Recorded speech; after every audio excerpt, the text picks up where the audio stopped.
The Georgia sun burned through the kitchen window, glinting off the orange pill bottle rolling under the coffee table. My son, Thomas, stood across the island where I'd once packed his lunches and soothed his fevers, his face twisted with rage. "We're not a charity." "Move out," he screamed, his voice raw, fists clenched. His wife, Emily, lingered nearby, fussing with her phone, pretending not to hear. My hands shook, not from fear, but from the ache in my chest, my heart racing without its medication. The spilled pills lay scattered like broken promises. I knelt, knees creaking, to gather them, silence my only shield. Thomas turned away, already dismissing me. At 24, I'd worked night shifts to buy him a laptop for college, skipping meals to keep his dorm pantry full. I'd sewn his jeans, sacrificed my youth, given him everything. Now, he called me a leech. For months, I'd felt the shift, Emily's sighs, Thomas's muttered jabs, my belongings moved to the laundry room to make space. They'd unplugged my TV, questioned my air conditioning use, deemed me too noisy, too present. I couldn't win, so I stopped trying. After my husband, William, died of cancer 7 years ago, I couldn't bear our empty house. Thomas invited me to their Georgia home, promising family, help with the kids, savings. I moved in, paid more than my share, my nursing pension covering repairs, a water heater, a car, a cracked foundation. When they bought this house, their credit was poor, so I co-signed the mortgage and deed, thinking it a gift of love. I never imagined they'd forget my name on the title. "You act like we owe you," Thomas spat, grabbing a soda from the fridge. "We took you in. That's enough." My spine straightened, instinct from years of hospital chaos. "I never asked you to take me in," I said softly. He scoffed. "What, live alone and die in that old house?" I said nothing. "You think buying groceries and babysitting earns you rent-free forever?" he mocked. I capped the pill bottle. "If you want me gone, say so." He met my eyes, cold. "Fine. I want you gone. We have plans, maybe rent out your room to someone who contributes." Emily entered, offering a half-smile, victorious. I turned, feet cold on the tile, and walked to my room, not the upstairs one I'd shared with the grandkids, but a basement caught by the laundry, reeking of detergent, next to the dog's crate. In my nightstand, an envelope held the deed, my name alone, untouched by their assumptions. I'd signed it years ago, the notary's smile clear in my mind. "Congratulations, you own a beautiful home." They'd never asked to change it, too sure I'd stay invisible. I returned to the kitchen, filled the kettle, and set it on the stove. Thomas rolled his eyes. "Making tea? Don't be dramatic. Just go." I smiled faintly. "I will. Tomorrow." I sipped slowly, their whispers, always making things awkward, fading as I sat. By breakfast, I'd be gone. By dinner, the roof over their heads would be mine to reclaim. They'd forgotten who I was, the foundation, but I hadn't. The kettle's steam faded in the kitchen where Thomas had screamed, "You're a leech." His pill bottle still lay under the coffee table, a relic of his rage. My name on the house's deed, safe in my basement room, was a quiet truth he'd dismissed. Emily's half-smile, smug as she watched him demand I leave, lingered in my mind. I sipped my tea, their words, always making things awkward, stinging. They'd moved me to a cot by the laundry, erased my presence, but I wasn't invisible. By morning, I'd be gone, planning my exit, the foundation they'd forgotten. That night, I sat on my cot, the basement's detergent scent heavy, the dog's crate humming nearby. The deed's envelope rested in my hands, my name, Margaret Avery, bold in black ink. I'd co-signed their mortgage, paid the down payment, repairs, even their utilities, thinking it was family. Thomas's claim, "We took you in," was a lie. I'd built their life here. But lies piled higher, deeper. A week ago, I found a printed envelope under my door, statement of shared utility burden, demanding $375 per month for rent. I'd confronted Thomas, holding it up. "What's this?" He'd sighed, eyes cold. Everyone contributes, Mom. Things are tight. I'd seen their new SUV, their remodeled kitchen. Tight? He was delusional again. The shift had been slow. Emily sighs when I cooked, Thomas moving my rocking chair to the garage, their requests to silence me, TV off, no guests, no cooking smells. My Sunday dinners, roast chicken, sweet potato pie, stopped, replaced by portion plates, Post-its on fridge food, for kids, not Mom. My heart pills were moved to a jumbled box, mixed up twice. I'd kept them in my pocket since. Then came whispers, thinking I was asleep. She's like a shadow, dragging us down, Emily said. Sometimes I wish she'd just die, Thomas replied. I dropped a towel, heart hammering, their certainty chilling.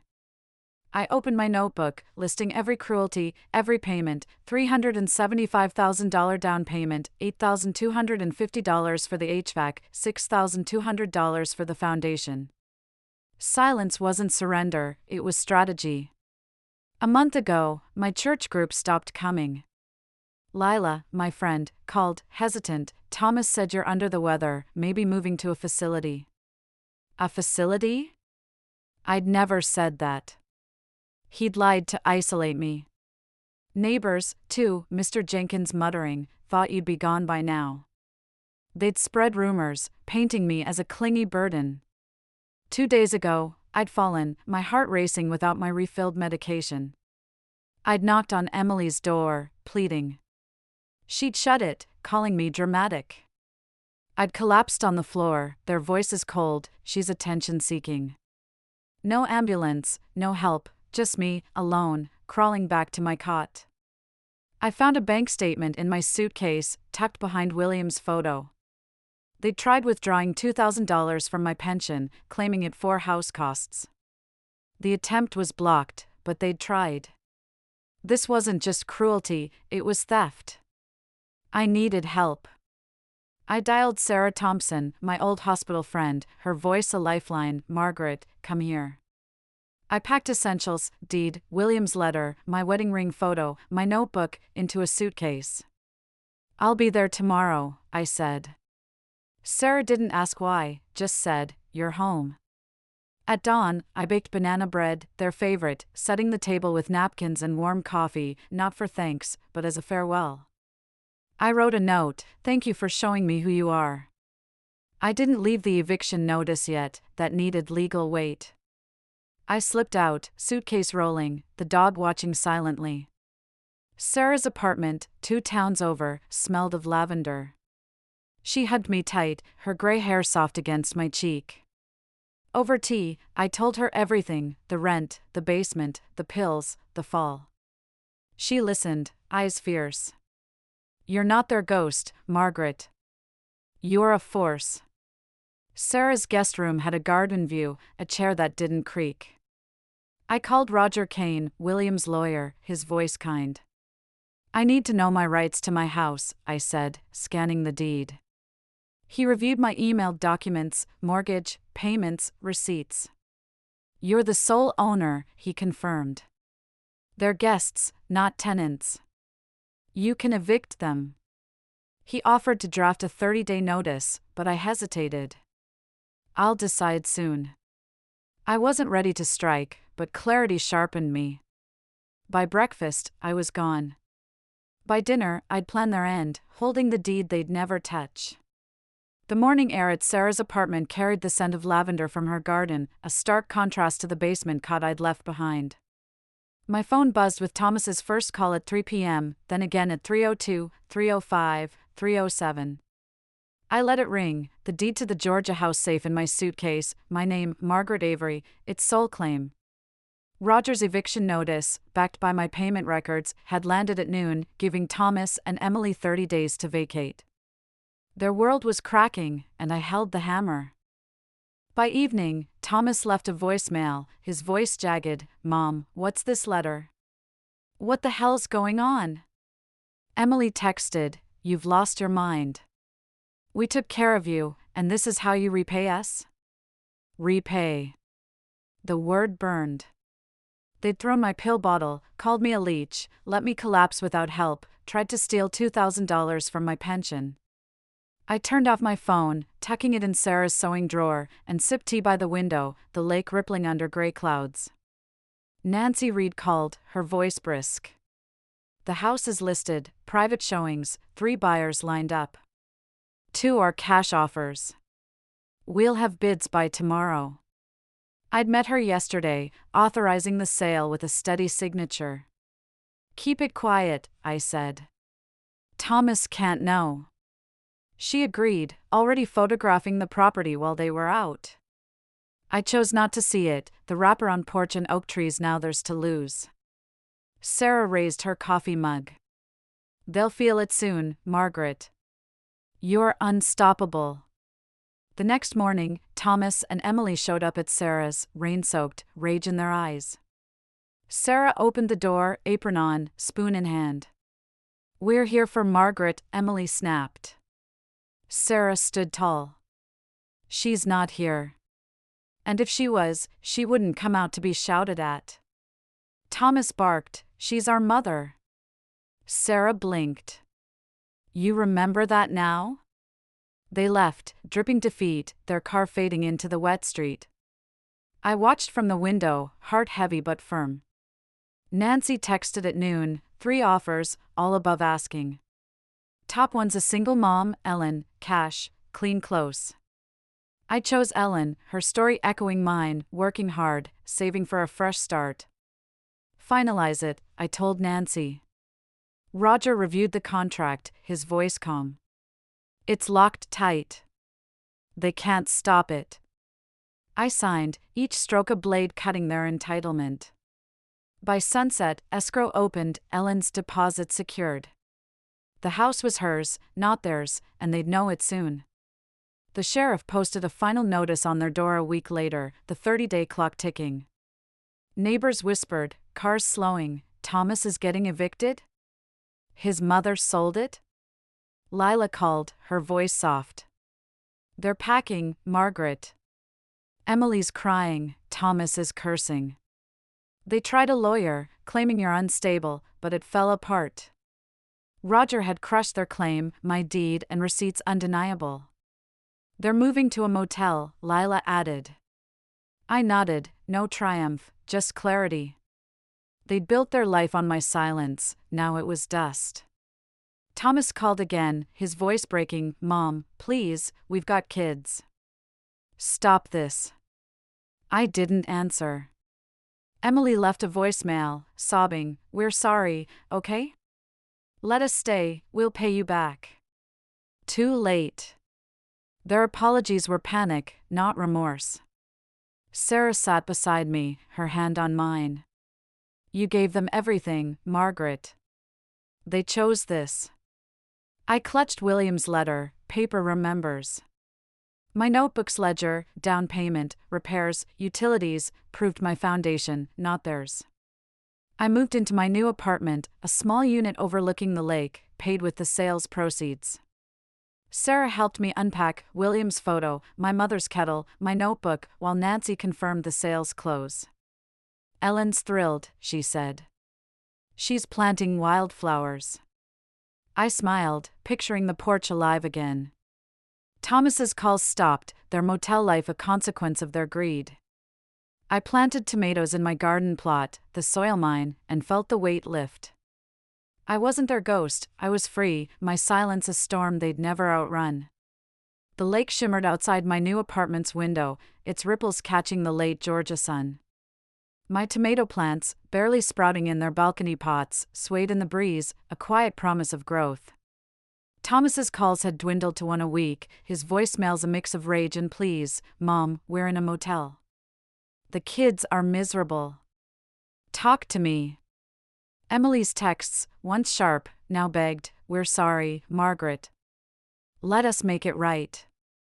The house I'd co-signed, sold to Ellen, was no longer theirs, the sheriff's 30-day eviction notice enforced.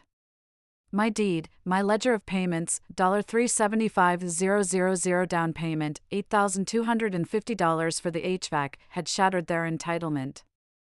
I sipped coffee, William's photo on the shelf, his words in my pocket, paper remembers. I was free, but their desperation tested my resolve. Sarah visited, her lavender scent filling the room as she admired my plants.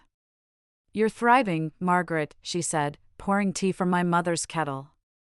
I nodded, but Thomas's last call lingered. "They want to meet," I told her, showing Emily's text. "Can we talk?" "Just us, at a cafe." "Please." Sarah's eyes narrowed. "They're cornered, not sorry." "Be careful." I agreed to meet, not for forgiveness, but to face them, my boundaries firm. We chose a busy diner, neutral ground, tomorrow at noon. At the diner, Thomas sat hunched, his eyes hollow, Emily beside him, her makeup smudged. "Mom," he started, voice low, "we messed up." "I shouldn't have said those things, leech, hag." "We were stressed." Emily nodded, tears brimming. "We didn't mean to hurt you. The rent thing, the pills, it got out of hand. Come back, we'll fix it." I sipped my water, steady. "You threw my medication, let me collapse, tried to steal my pension. You called me a shadow, wished I'd die." Thomas flinched. "I didn't mean it. We need you, the kids need you." I leaned forward. "You needed my house, not me. You spread lies, told my church I was in a facility, planned to rent my room." Emily sobbed. "We're sorry, okay? We're losing everything, our home, our savings, each other." Thomas's voice cracked. "The motel's killing us. Stop the sale, please." I shook my head. "The sale's done. Ellen owns it now. You have no claim." Their faces fell, reality sinking in. "You had my love," I said softly. "You traded it for greed." I stood, leaving them in the booth, their silence heavier than mine. Back at my apartment, Roger called with an update. Their lawyer tried a last-ditch claim, squatters' rights, mental instability. "I buried it with your records. The bank's pursuing fraud charges for the pension attempt." I exhaled, grateful. "What's their status?" "Motel, no savings, Thomas's job shaky. Emily's parents won't take them." The consequences piled, their life unraveling as they'd unraveled mine. Sarah's words echoed, "They chose this." Yet, a photo in my suitcase, Thomas at 5, on his bike, stirred doubt. Was I too harsh? William's letter grounded me, paper remembers. I wasn't punishing them, I was protecting myself. Nancy confirmed Ellen's move-in, wildflowers blooming on the porch. "She's making it a home," she said. I smiled, my old garden alive again. I settled into my apartment, hanging curtains, planting more herbs, mint, like William loved. Sarah helped, her laughter filling the space. "You're not just surviving, Margaret," she said. "You're living." I nodded, but Thomas's plea, "The kids need you," tugged at me. That night, he showed up at my building, buzzing the intercom, a paper bag in hand. "Mom, please, just talk," he said, voice broken. I watched on the monitor, his face weary, like the boy I'd waited up for, now lost. "Don't think you can fool me, Thomas," I said through the intercom. "You forgot who I was, but I didn't." His shoulders slumped, the bag dropping. "I'm sorry," he whispered, walking away. I closed the blinds, my tea cooling, heart heavy but firm. My silence wasn't vengeance, it was clarity. I'd given them everything, my pension, my home, my love. They'd spat on it, leaving me to collapse alone. Now, they faced their choices, and I faced mine. Lila called, her voice soft. "They're struggling, Margaret. Neighbors see them at the motel, heads down." The morning sun filtered through my apartment's curtains, warming the balcony where my tomato plants thrived, their green leaves a quiet triumph. A year had passed since I'd left Thomas and Emily in that Georgia diner, their pleas, "Mom, stop the sale," ringing hollow against their betrayal. The house I'd co-signed, sold to Ellen, now bloomed with her wildflowers, while Thomas's calls had stopped, his motel life a fading echo. My ledger, detailing $375,000 in payments, rested in a drawer beside William's photo, his words steadying me, paper remembers. I sipped coffee, barefoot in my kitchen, no longer a shadow but Margaret Avery, rooted in peace. Sarah dropped by, her lavender scent mingling with my mint tea. "Your garden's a marvel," she said, eyeing the pots. I smiled, offering her a cookie from my mother's jar. "It's home." My days were full, volunteering at a women's center, sharing my story with others who'd been erased by family. "Keep your deeds, your names," I told them, my voice firm. They called me Mama Justice, a nickname I laughed at but wore proudly. Last week, I'd helped a woman, Ruth, refuse her son's demand to refinance her home. "You saved me," she said, her smile mirroring mine.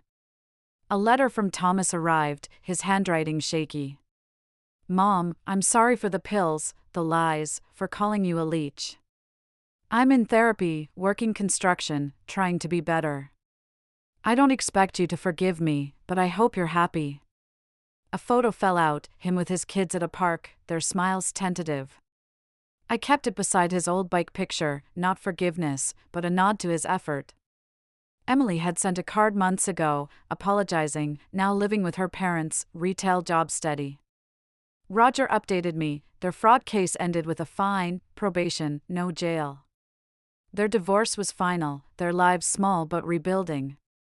Lila called, her voice warm. "Ellen's house is beautiful, Margaret. She hung a blue mailbox, just like you wanted once." I pictured the porch, free of Thomas's shouts. "Good," I said, my heart light. Neighbors had stopped gossiping, Thomas and Emily's motel days old news. I joined a gardening club, teaching kids to plant herbs, their laughter filling the void of my grandkids' absence. Sarah hosted dinners, Nancy and Roger joining, toasting to my strength. "To Margaret," Roger said, who never forgot her worth. I raised my glass, William's grin in my mind. One evening, I spoke at the Women's Center, my story drawing nods. "Betrayal doesn't define you," I said. "Your choices do."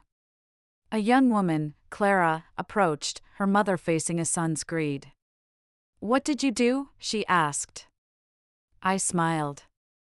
I kept my proof, my voice, and walked away.